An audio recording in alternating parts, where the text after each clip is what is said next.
Es claro que después de todas las vueltas y los cuentos y todo, muchas cosas dicen que esto va es a que hoy plata que manejan las regiones termine en los bolsillos del gobierno nacional.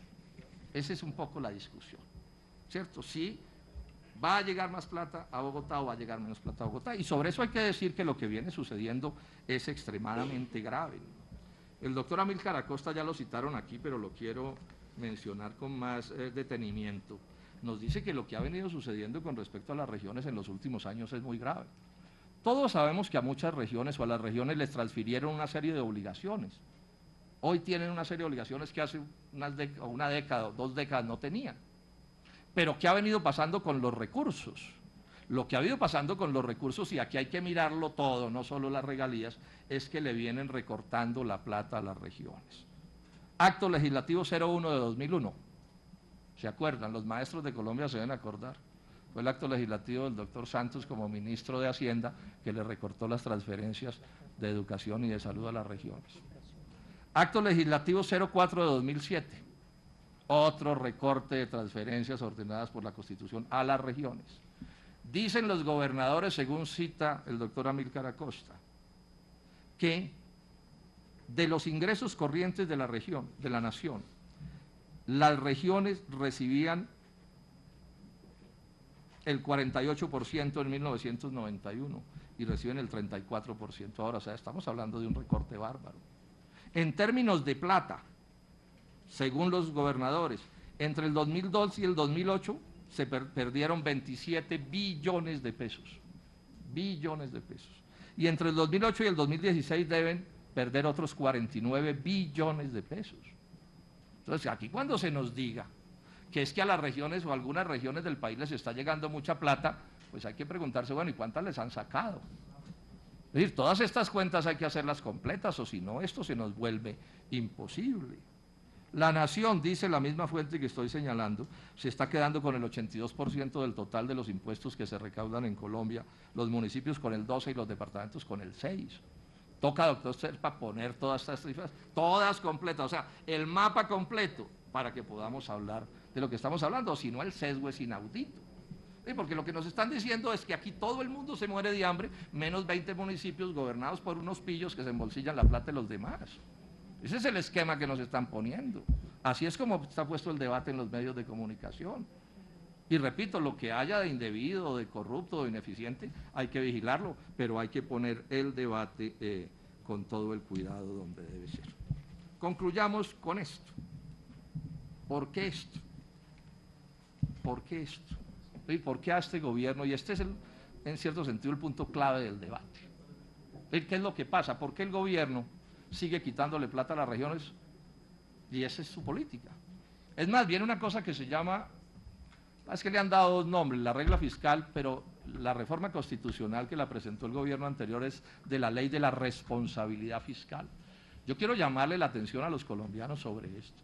Esa es una ley que apunta a darle un manejo al gasto público de forma tal que se vuelva prácticamente imposible hacer ciertos tipos de gasto si no coinciden con la lógica, no sé cómo llamarla, del libre comercio, del neoliberalismo, del Fondo Monetario, del Consenso de Washington, el nombre que ustedes quieran, pero es una lógica, una cierta racionalidad, una cierta manera de ver las cosas. Lo ilustro porque el tiempo es breve con un ejemplo, y lo señaló así Guillermo Perry en algún documento. A lo que la norma apunta en últimas es a que, por ejemplo, decisiones de la Corte Constitucional, como la que igualó el post del contributivo y el subsidiado, no se puedan tomar porque ¿dónde está la responsabilidad fiscal? Es decir, la norma no podría tomarse, la decisión no podría tomarse porque sería irresponsable fiscalmente hablando. O las decisiones, por ejemplo, que tomaron de pagarle, de darle unos pesos a los desplazados. O sea, esta es una contradicción entre los criterios fiscales, a mi juicio, tremendamente equivocados del gobierno nacional y de esta concepción del neoliberalismo, y los derechos establecidos en la Constitución. Así lo explicaba en estos días Jorge Bustamante, distinguido analista del Partido Liberal, o Eduardo Sarmiento. Este debiera ser el debate central del país.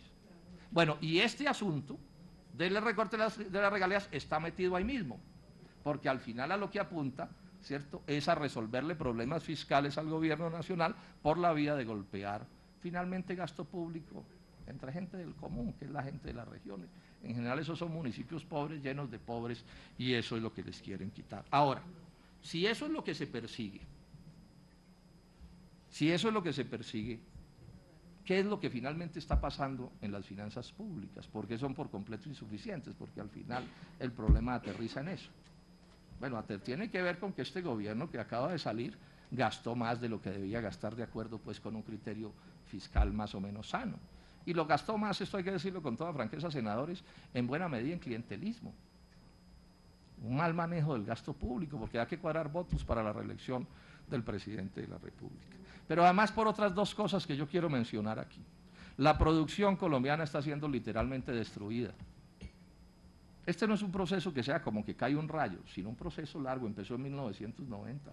El agro para atrás y para atrás y para atrás y para atrás, desde el 90. Y no han entrado en vigencia los TLCs. Y senadora Marisa, el TLC con Estados Unidos acaba con el arroz, es como un rayo. Y el TLC con la Unión Europea golpea la leche y es como un rayo. O sea, el aparato productivo colombiano funciona muy mal. Y es natural que si la economía no crece lo que debería, porque además solo crecen ciertos sectores de los monopolios y las transnacionales, cuando uno entra en el detalle, pues es fácil entender que por la vía de una menor actividad económica los recursos fiscales no son suficientes. Pero a eso súmenle otra cosa que está detrás de todo esto. Es que las transnacionales, los monopolios, no están pagando los impuestos que deberían pagar. Y eso sí es imposible. Es imposible que un país capitalista, porque estos son debates en el seno del capitalismo, de cómo manejar este país. Es imposible que un país donde los super, recontra, hiper, mega ricos no pagan impuestos, pues funcione. No puede funcionar. Entonces, si no pagan impuestos las transnacionales del petróleo, no pagan las del carbón, no pagan las del oro, no pagan las de nada, pues tiene que haber un problema fiscal agudísimo. Y no lo pueden atender de otra manera distinta que viendo ver cómo se clavan a un poco de pobres que además ya los tienen estrangulados. El IVA es de unas proporciones escandalosas.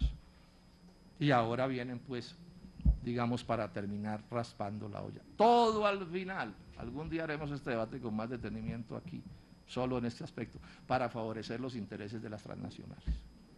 Todo al final lo han dicho, el doctor Gómez lo sabe, el doctor Rodado también, que yo sé que son técnicos bien ilustrados y que conocen cosas. Todo al final para lograr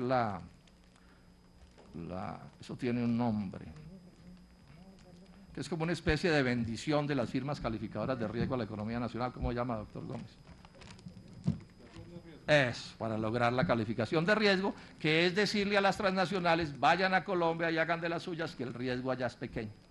Transnacionales que vienen, como decía un empresario amigo mío, y cada transnacional que se instala monta un dolarducto, que es un aparato nuevo, ¿sí? Dolarducto que transporta dólares de Colombia hacia el exterior, senador Names, no transporta petróleo como los oleoductos o los gasoductos, no, estos transportan es dólares, dolarductos, ¿sí? Y por supuesto eso tampoco le hace bien a la nación. Concluyo diciendo esto, yo no me opongo a que los asuntos fiscales se miren con detenimiento, no me opongo a que a que haya inversión extranjera en el país, no me opongo a que haya explotación petrolera y minera, ¿cierto? Pero lo que yo sí me opongo es a este mal manejo de la economía colombiana. Es que este país podría ser un país de los mejores del mundo. Tenemos un territorio enorme lleno de riquezas. Tenemos un pueblo creativo, trabajador, inteligente como el que más. Y nos está sobrando todo y aquí no se sabe qué hacer con las cosas. La revaluación está desbaratando al país también y no saben qué hacer con ella. Entonces, que atraigan plata y cuando llegan $4 quedan al borde del suicidio, ¿cierto? Y que lo saquen porque nos arruinamos. Realmente la cosa es a ratos como de caricatura. Nos sobra la tierra, hay 6 millones de hectáreas de tierra de uso agrícola que nadie sabe qué hacer con ella. En los últimos años se fueron del país 3 millones de compatriotas porque tampoco se sabe qué hacer con ellos. Esto es inaudito. Es decir, parece de caricatura, pero es difícil encontrar un país más mal manejado que este. Nos sobra la tierra, nos sobra la gente. Bueno, por donde lo miremos las cosas funcionan supremamente mal. Concluyo un llamado a los alcaldes de Colombia, a los gobernadores y a todo el mundo. Este es un tema en el que tenemos todos, quienes votaron por el doctor Santos y quienes no votamos por el doctor Santos, sobre este tema deberíamos buscar un acuerdo, una coincidencia nacional, que nos permita defender intereses que son carísimos y que nos permita poner este debate con todo el rigor y toda la seriedad. Porque Son muchos los hechos que demuestran que esto está terriblemente mal planteado como política y que finalmente aquí lo que va a haber es más plata para unos pocos muy poderosos, más sufrimiento para el común de la gente y más problemas sociales que al final pues nadie sabe ni a dónde nos van a llevar. Muchas gracias, señora Presidenta.